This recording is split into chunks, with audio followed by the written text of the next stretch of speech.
Hi guys, and welcome to the REFSIX Weekly. Today we've got a different sort of podcast. So what we're going to do is just split it into sections. So the first section we're going to talk about today is sort of match incidents, the West Ham red card, as well as the Sevilla Granada game where the game got cancelled early. Then we're going to talk about the Champions League, the new Champions League format, and how that's going to affect referees. And finally, we're going to cover over the Ramadan situation at the moment. But obviously, Wesley Fortuna got given a break in the game. And we're just going to discuss how you would deal with it and how we would deal with it as referees. So sit back, relax, and enjoy the podcast.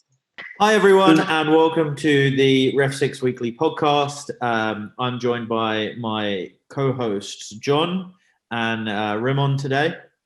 How are you guys doing? Yeah, doing well, mate. Doing good. Good.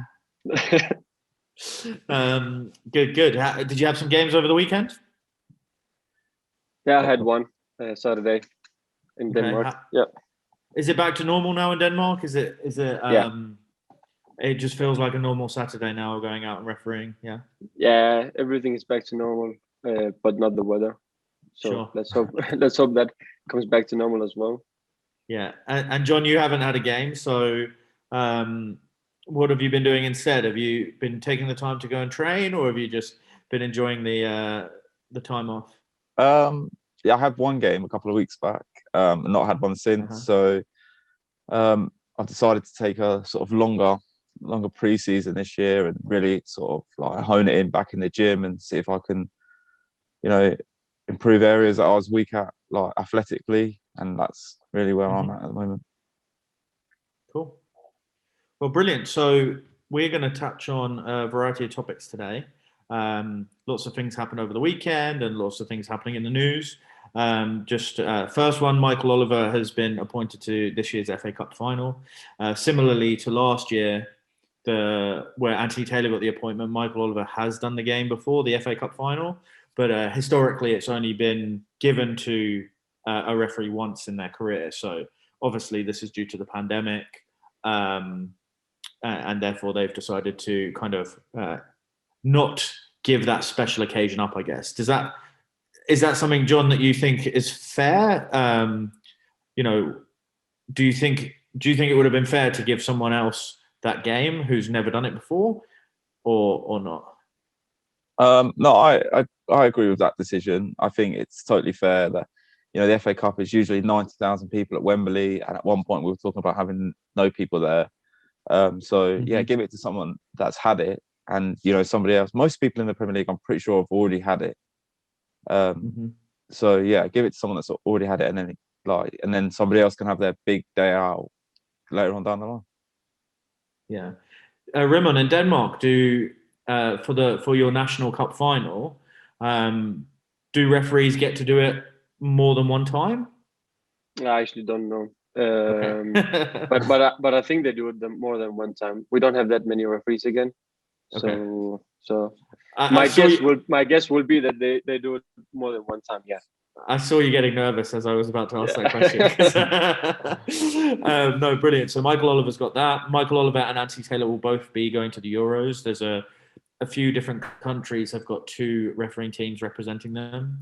And a big shout out to Stephanie Frappard from France, who's going to go as a support official, the first female at a UEFA men's tournament, I believe, at least at the elite level. So that's great. We'll get on and we'll talk about all the officials for the Euros building up more when the tournament starts. But in terms of this week, I think one of the biggest conversations from the Premier League was the West Ham. Who were they playing? Chelsea. West Ham Chelsea game where. John, you're better at describing what happened than I am. So why don't you go ahead? You take a stab at it. Okay, yeah. So from my understanding, it's the West Ham player got the ball. The Chelsea players jumped up in the air to obviously block him as he's cleared the ball. I couldn't tell you the player, or I don't want to pronounce his name because I know I'm going to butcher it. Balbuena. Yeah. And then his legs sort of carried on with the follow through, like a golf swing, and then hit him in the back of the leg or the back of the calf. And then the player went down, and the game continued, and then he was brought over to the screen where he then sent the player off for serious foul play. Okay, so the initial decision was play on. Yep. Maybe the referee hadn't seen it. VAR got involved and recommended a review. Okay, cool. So this has now since been overturned. The red card has been overturned by a panel. I will say that the panel are, and my understanding is the panel are all ex-professional players. There's no referees on the panel. That's what I believe. There may be 1 out of 3, but I think they only need a majority. So 2 out of the 3 need to say yes or no to change it. Ramon, what were your thoughts when you watched it? Because I think you watched the clip this morning, right? Yeah. What did you think? Well, I think it's a foul, yeah, but not a red card. Okay. Didn't get why he will give a red card for that. I mean, you look at his leg and his foot is. I mean, where should he place it, right? So, for me, it was a bit harsh decision. And the other thing I really don't understand is why the panel had to withdraw the red card. Like, the referee looked at the screen and said that's a red card. I disagree with him, but he gave a red card, and later on they need to withdraw it. I didn't get that. I didn't know. Like, I mean, if we didn't have VAR, I will understand it, but he took a decision. It should stand. It's really interesting, Ramon, because this is split. I don't think it's split referees. It's definitely, the fans have all said it's definitely not a red card. The players the pundits have all said it's definitely not a red card. Most have said it's not even a foul. So it's interesting you say it's a foul. John, I think you've got a difference of opinion, which is great because you two just never get on. Yeah, I disagree, and I don't think it's a foul. I think the players played the ball, and I think the Chelsea player has jumped in the way, and got his leg caught up in it. But it's quite interesting how Rimon points out that VAR has looked at it to then make it a red card, but then a committee has changed the decision when surely the red card, like Ramon says, should stand because he's had the time to check it, which is actually something I don't think we've ever come across before, where VAR has checked the decision, changed the decision, and then it's been changed 3 days later. Yeah, just doesn't make any sense, right? I mean, why will he even go and check then? Yeah, I completely agree. I can't remember any VAR incident that, at least from a red card perspective, that's been overturned. I know there's been some things around offside that they've come out and said, actually, we should have done it slightly differently. But obviously, you can't overturn a goal that's given or not given, etc. So I'm really torn on this one because John, we text when it happened. You actually told me about it, right? Yeah. And from what football expects, I'm a bit torn when I watch it back because football doesn't expect a red card there, right? The player's playing the ball. How can the player playing the ball, not even like into a challenge, it was a pass, right? It was a clearance. How can that player then be consumed into a foul? It doesn't make sense. So I can understand the player's perspective, the pundits. But then when you look at it, he's played the ball, fair enough, but his foot has followed through and hit the thigh of the Chelsea player high. Then the question is there excessive force or not? Is it reckless? Is it excessive force? That's everyone's can debate whether that's the case or not. But I would suggest that if that ball wasn't there, it would be a red card, right? If the ball wasn't there to be played. Yeah. And if they were going for a challenge and he hadn't played the ball, it would be a red card. So I can kind of see why VAR got involved. I can definitely see why Chris Kavanagh changed or implemented a red card after watching it, because when you slow it down and you actually forget the ball or you start to process actually what's happened, there is a foul challenge there. You know what I mean? There are challenge. It kind of reminds me somewhat of the Edison Bellingham incident. Yeah. But it's kind of slightly differently. It's like where both players are about to or trying to play a ball. I think if it was on the floor and it was sliding challenge, it would be a lot easier. You'd be like, okay, well, he's won the ball, but then he's followed through into the player. It's a tough one. But here's the thing. I don't want to always side with the referees, because like otherwise we're going to talk about, everyone's going to be like, oh well, Hassan's just biased, he's always going to side with the referees. I can kind of see why this was given, but I think football as a whole doesn't expect this to be given, and this is where law needs to, it's You'll one of get those that we splinters have sitting on that fence, by the way. I will get splinters, but that's my take on it. I'm not sure where I stand, but basically the red card's been rescinded. So, You talk about Well, expectation, don't you? And you're saying, what does the game expect? And a yeah, lot of the time especially in England, when we're taught about going through the levels, it's managing expectations. There are some times that, in a game where you think that's a foul, but both players get up and carry on, but you don't give the foul because it's not expected. So, like you're saying, the player expectation, manager expectation, and fan expectation is that's not a red card. And we always say don't give surprises, and that's probably one of the biggest surprises of the weekend.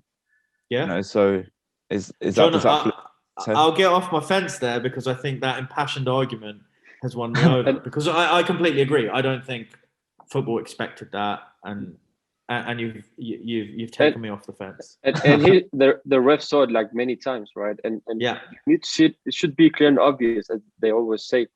So I don't see how that could be clear and obvious for red card. So I totally understand they withdraw the red card, but I just think it should stand because he gave it. But I really wanted to get his opinion on why he gave the red card at that moment. If he was, I don't know if somebody told him something else at that time. yeah. I mean, it would be fascinating to hear. My gut feel is that, so basically, from what I know about the VAR process, just to touch on this one final point, is if Chris Kavanagh had said to the VAR and described what he saw, and decided, hey, I don't think it's anything, the VAR can't intervene unless Chris is factually incorrect, right? What could have happened in this case is VAR could have said, hey, did you see that? Or, whatever the conversation may be. And Chris may have said, I haven't seen anything. And in that case, if they haven't seen it, the referee, VAR is more likely to recommend a review than not, because, well, you haven't seen it. Well, you should see it. So it could be because the ball's been cleared. Everyone says you should keep a wandering eye back here, right? And maybe I'm putting words into mouth. I have no idea, but maybe Chris has gone with the ball, hasn't seen it, and that's made the decision a little bit easier for VAR. Because if Chris had seen it and said, okay, well, I've seen something there, I've followed through, then maybe there wouldn't have been an intervention. So, cool. Another thing that happened in Spain was the Sevilla-Granada game. Sevilla-Granada game, I should say. I need to add the proper accents. What happened was the game was in additional time, second half. The board went up that said 4 minutes of additional time, and the referee blew at 93 minutes. To give some more context, I think Sevilla were winning 2-1, and they are in with an outside chance of winning the league, right? Even though that might be still quite difficult. So if no one's watching La Liga at the moment, you should, because I think there's 4 teams who can still win the league. It's pretty incredible and pretty close. Yeah. But has anything like that happened to you? Oh, I haven't described what happened afterwards. So he blew up at 93 minutes, and then I think by who knows, but by the assistants or by the fourth official, or maybe even by the managers, they were alerted to the fact that actually you've only played 3 minutes of the 4. And so the refereeing team, the officials, had decided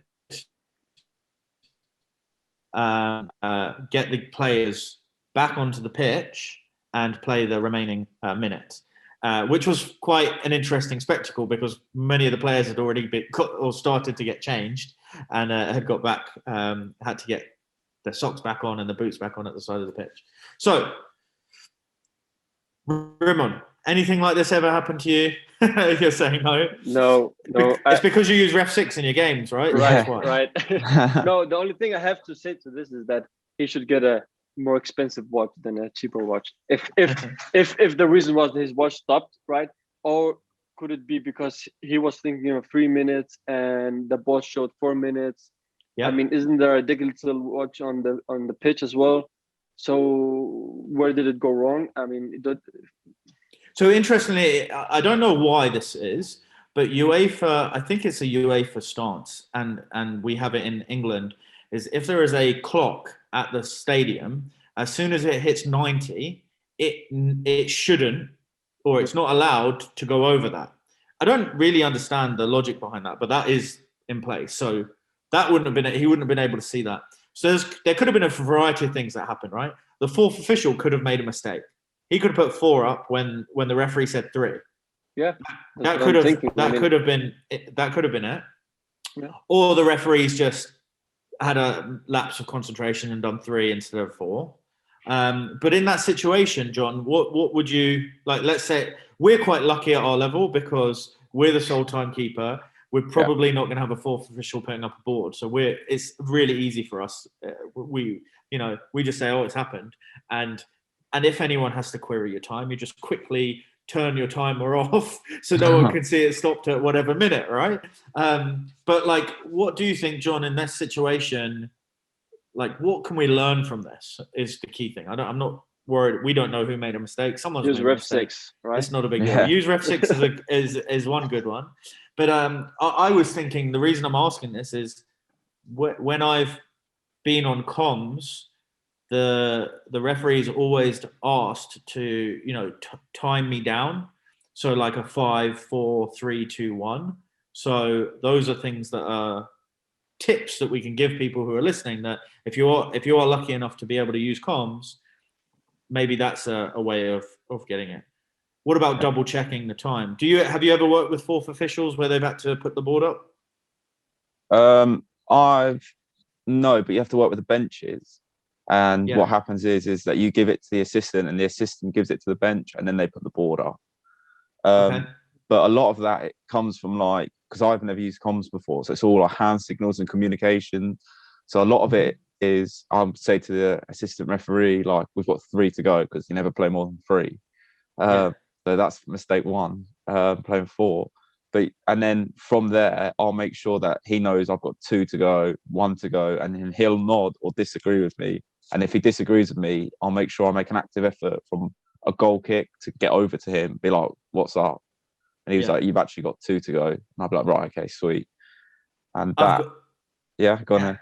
No, I've got a really funny, well, I think it's funny. It's probably not that funny, but I was fourth official on a senior cup game, and I can't remember. It was quite a late stage, hence why it was a fourth official.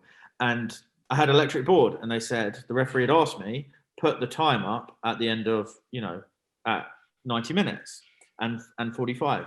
Well, 90 minutes comes, and I've had no signal, no communication from the referee whatsoever what time I need to put up. So I'm looking at him, I'm like asking the assistant, hey, can you, because we didn't have comms. And anyway, 92 minutes happens, and he looks over to me and he says, 2 minutes. Okay.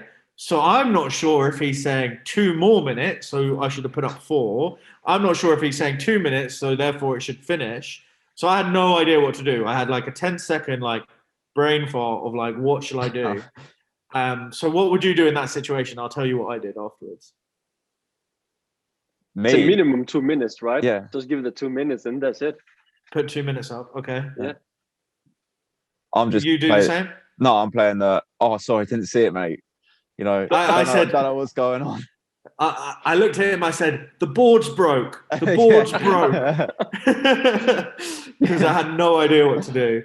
And I told the benches, I said, he said 2, I have no idea. So it was funny. Luckily, it wasn't too bad. And actually, no harm came of it. But it would have been interesting I think it would have been a much bigger story if Granada went and scored an equaliser. I was kind of hoping for that. That would have been cool. But it actually has happened a few times over the last few years on high-profile games, so quite interesting. John, do you want to talk about the new? We talked about last week the European Super League. What got missed in all of that was the new Champions League format. So, do you want to kind of touch upon the Champions League format and we can talk about how that might affect referees? Yeah, so UEFA voted for a new Champions League format where more teams come into the Champions League. and the teams play more games. So instead of a group stage, it's more like a league. So more games. You don't play a home and away leg, I don't think. Sometimes there's no guarantee you'll play every team, and that comes in from 2024. Okay, 3 years time. So more teams, more matches, basically. Yeah. Yeah, and more traveling as well. Yeah, more traveling.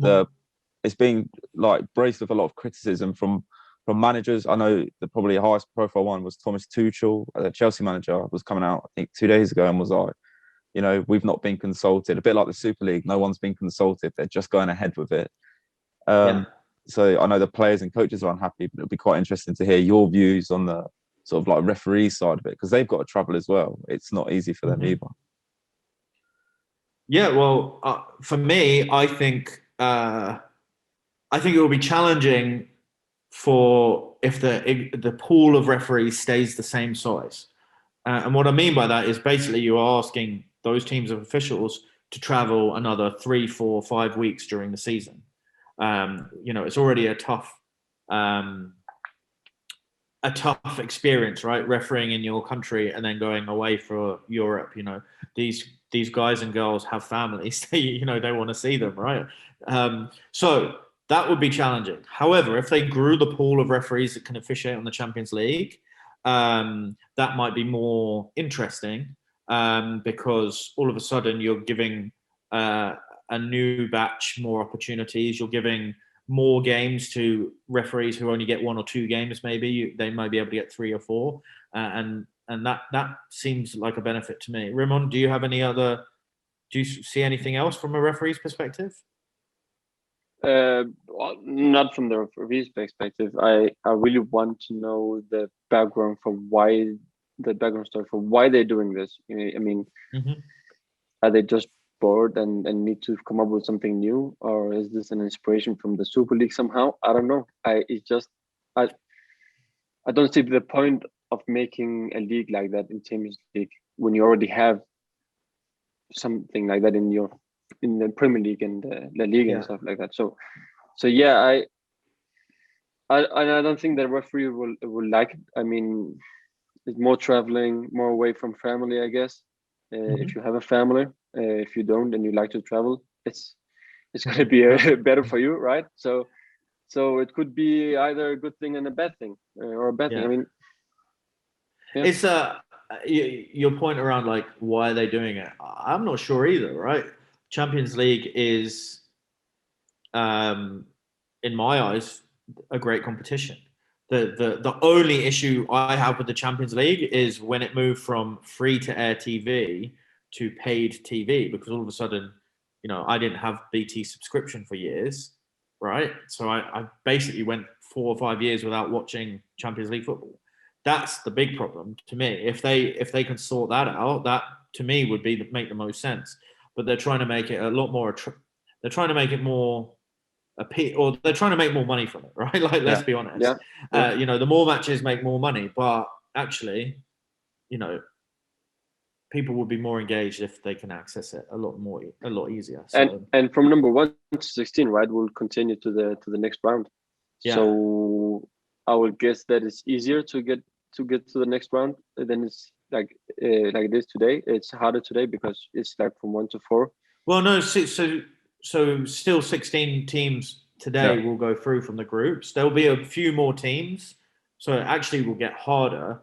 But what I think this favors probably the bigger teams, depending on how the schedule works. Yeah. Because the bigger teams are they're gonna play more, and you'd assume the quality will shine in more games. So I think it's an interesting thing. 3 years time though, we've got to wait, or 3 years time. So it's a long way off. So it could still change. Who knows?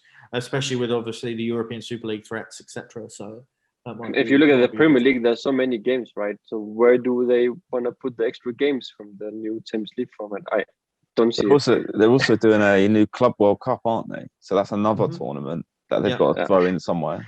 And they're adding a third European competition. I don't know if you've seen it. I think it's called, I'm not sure, but a European conference. So it's going to be one below the Europa League.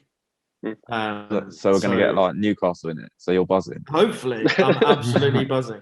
Just to let you know, though, we did draw with Liverpool this weekend, which was a pretty good Yeah. result for us. Congrats on that.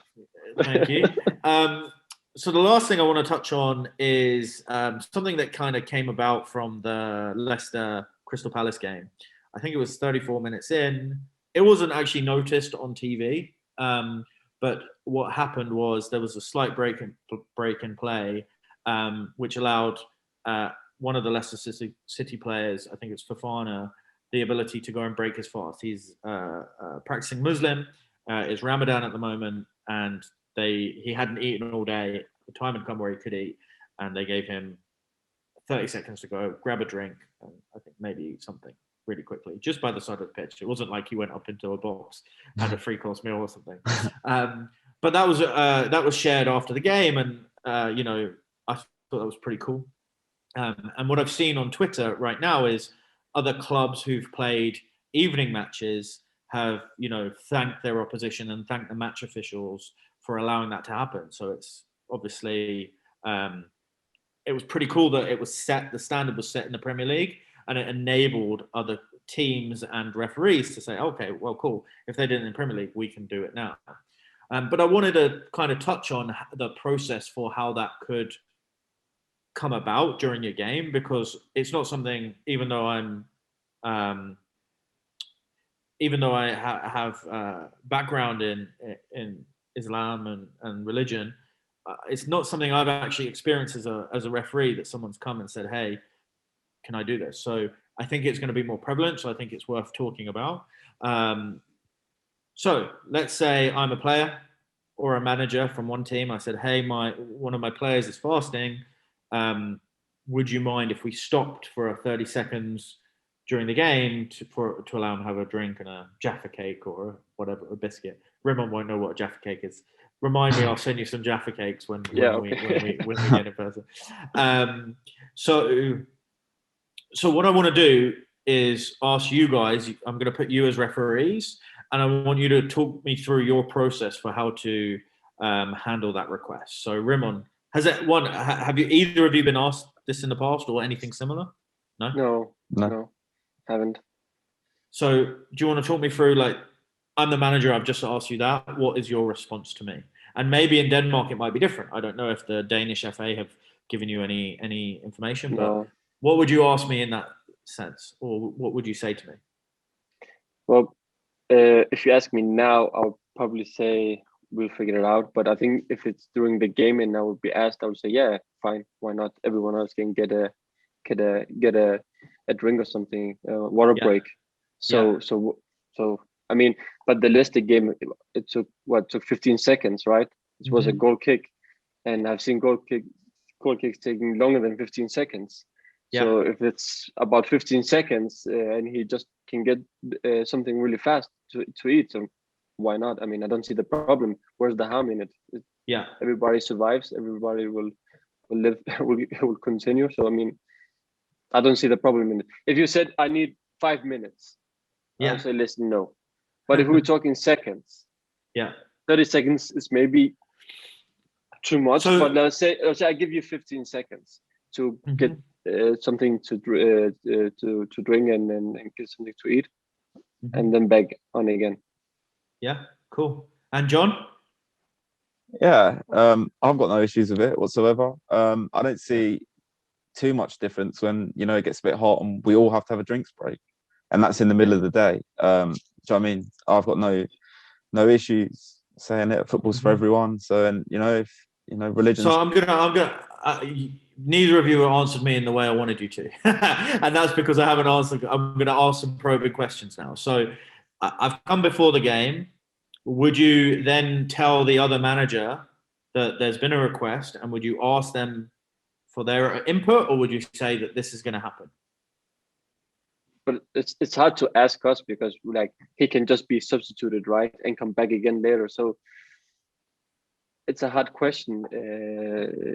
I would say, like what John said, like the water break. Water break's 1 minute and it's for everyone. This is just a quick break for one or two persons, right? Sure. So maybe I don't think it can be compared that way. But listen, I would say it's a grass. Yeah. No, I'm just asking, like, if the manager came before the game, would you then go to the other manager and say, hey, just to make you aware, at some point during the game, I'm going to give this person or a couple of their players a few extra seconds, so I'm going to pause the game a little bit? Or would you just not involve the other team at all? I would do the first thing. I would tell the other team. Okay. And John, you're the same? Yeah, but I know your next question is what happens if he says no? Yes. And if, their players aren't stupid, and, if he goes, oh, well, there's going to be a coincidental injury in the 30th minute, you'd be like, all right, fine. Yeah. I'll bring the trainer on and so be it. Yeah. Like, you can't be like, no, this is going to happen, because again, people, everyone's got a right to say what they want to say, but if injuries happen and one takes a little bit longer and one happens to grab a Jaffa cake, then one can grab a Jaffa cake during an injury. That's not my problem. So before FIFA allowed water breaks in their in the laws, that happened to me. Both captains said, look, it's so hot, is there any chance during the game we can grab a drink? And I said, look, if one of you wants to go down and has a slight knock, feel free, and then we can grab a drink. Yeah. So but now we've got the opportunity for water breaks. It's slightly different. Here would be my take on, or my tips for referees who encounter this. One, say yes, definitely allow it to happen. Give some time frame and say, look, as long as it's quick, as long as you're not out for 2 minutes, 5 minutes or whatever, and it's not holding up play, go and do it. Maybe I would inform the opposition manager that you're allowing it, but maybe not ask for their opinion, for their input. And if you get some issues from that, then that's your prerogative, how you want to deal with that. But I would also make a note of and ask the question of, what time are you allowed to break your fast? Because let's say 25 minutes in, you say, okay, go and grab your drink now. And he's like, well, I've got 9 more minutes left. Make a mental note, or even write it on your hand or something that's just a visual reminder. And I would also plead that you think about the context of the game. If it's a corner, if it's an attacking free kick, he can wait another minute. He can wait for a goal kick, or a goal kick is probably the best opportunity for that break to happen. So if it needs another 30 seconds, a minute, the player can wait. And I think you should also tell the player before the game, perfect, we'll do it. Give me a time. Okay. So that's about the 34th minute in the first half. Perfect. I'll make a note. Just to be aware, I'm only going to do it when there's a non-threatening phase of play. And I think those are the things to help manage it, in my opinion. Not help manage it because it's not something to manage, but knowing or having a process, it stops surprises. Because what might happen is, let's say you could say, hey, go and have a drink now, and it's too early. That would be bad. Or the player could be expecting at 35 minutes to be able to go off the pitch. But actually, if there's a corner, an attacking corner, you're not going to allow that to happen. So you don't want an argument to ensue there.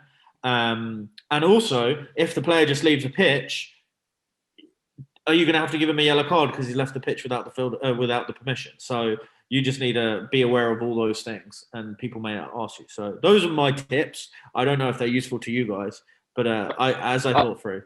I will just add one thing to that. I mean, Please. The referee already has a lot of responsibility during the game, right? So this is just adding more responsibility to the referee about Ramadan. And if you don't know anything about it, it's going to be a bit harder, right? So in reality, it's the managers and the manager and the players' responsibility to figure out how they want to proceed, right? Don't involve the referee. I mean, in grassroots refereeing, it shouldn't be a problem because they can always be substituted and they can have something to eat or drink and come back in again later. But if we look at the elite referee games, I mean, it should be the manager's responsibility and the player's responsibility to figure it out. But again, if it's a matter of 10 or 15 seconds, fine, let's do it and continue. But not more than 1 or 2 minutes. It shouldn't be the referee's responsibility, because you're mixing religion and sports, and it's not a good company like politics and sports.